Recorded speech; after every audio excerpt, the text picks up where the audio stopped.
Hey guys, Mr. Backward here. In this video, we're going to look at sums and differences of sinusoids.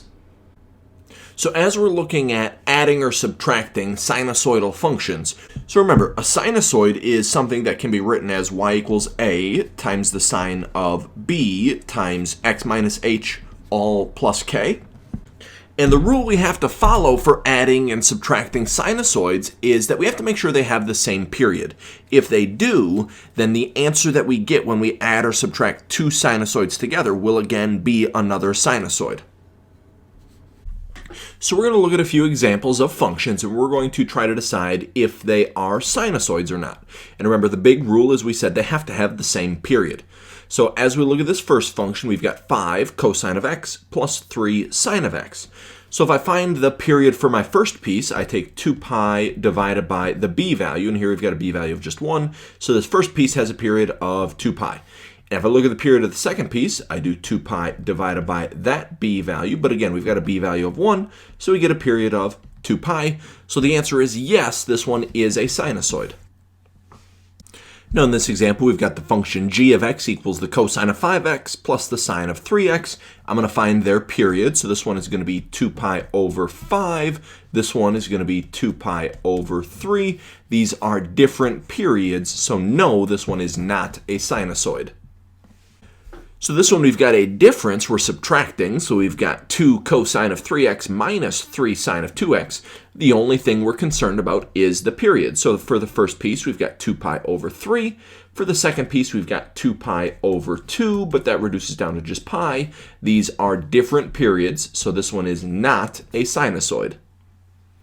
Now, last example of this type, we've got j of x equals a cosine of 3x over 7 minus b sine of 3x over 7 plus c sine of 3x over 7. I want to find the period, so I'm going to take 2 pi divided by 3/7. I don't like to divide by fractions, so I multiply by the reciprocal, and I should get 14 pi over 3. Now, if I find the period for the second piece, I'm going to take 2 pi divided by 3/7, but again, I'm going to multiply by the reciprocal, so I get 14 pi over 3. And for the last piece, I'm going to take 2 pi divided by 3/7, but I still don't like to divide by fractions, so I multiply by the reciprocal, and I get 14 pi over 3. All three of these have exactly the same period, so yes, this one would be a sinusoid. Now in this example, we're going to look at taking a sum of sinusoids and rewriting it as a singular sinusoid. So we've got f of x equals 2 sine of x plus 5 cosine of x. Now remember, a sinusoid looks like y equals a times the sine of b times x minus h plus k.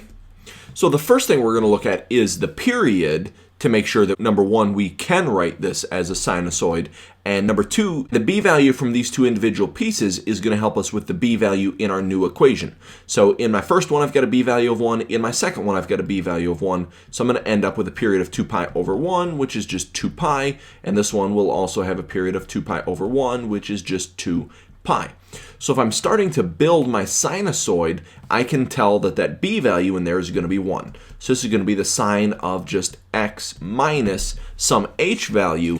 Now, because there is no plain constant being added in here, there's not going to be a vertical shift, which also means that as we write out our new sinusoid, it's not going to have a k value, it's not going to have a vertical shift, and we still need to find our a value in the front. So we're going to look at our graph to help us find our a and our h values. So in my calculator, I've got my y equals 2 sine of x plus 5 cosine of x typed in. I'm going to adjust the window. My x min, I'm going to make negative 2 pi. My x max, I'm going to make positive 2 pi.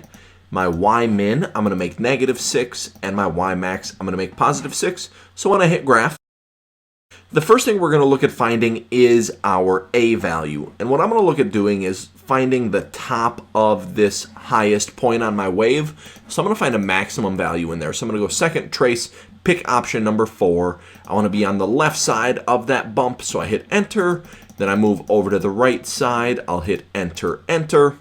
And I get a y max at about 5.39. So as I'm writing out my sinusoid, that's going to help me with my a value. So I can plug in that a value, so I get y equals 5.39 times the sine of x minus. Now I still need to find my h value, so I'm going to go back to the graph. Now the next thing I want to find is that h value. So I'm going to find the 0, the x-intercept closest to the origin. So I'm looking on the left-hand side where we've got this x-intercept happening. So I'm going to go second, trace, and I'm going to pick 0, so that's option number 2. I need to be on the left-hand side of that x-intercept, so I hit enter. I need to be on the right-hand side, so I move over and hit enter, enter. And that tells me that my x value there is about negative 1.19. So that's going to help me with my h value. So I plug in that negative 1.19 that we found for our h value. Now I can do a little bit of cleanup work here in the middle because I've got x minus negative 1.19. That double negative in there will turn into a positive. So this is going to be x plus 1.19. So this new sinusoid equation in here is a combination of our two trig things that we were looking at earlier, and we can graph this out to confirm that they are actually the same. So I've got my original equation typed in, and in my y2 I typed in my new equation that we just came up with. When I hit graph, we should see that those lines basically overlap everywhere. Last example we're going to look at, we're going to show that this function f of x equals the sine of 2x plus the cosine of 3x is periodic, but not a sinusoid. And I'm actually going to show that it's not a sinusoid first. And remember, we look at the periods. So for this first piece, I would take 2 pi divided by 2, which would just give me a period of pi. For the second piece, I would take 2 pi over 3. That's not reducible, but we can see that these are not the same period, so this would not be a sinusoid. But I can still prove that it's periodic.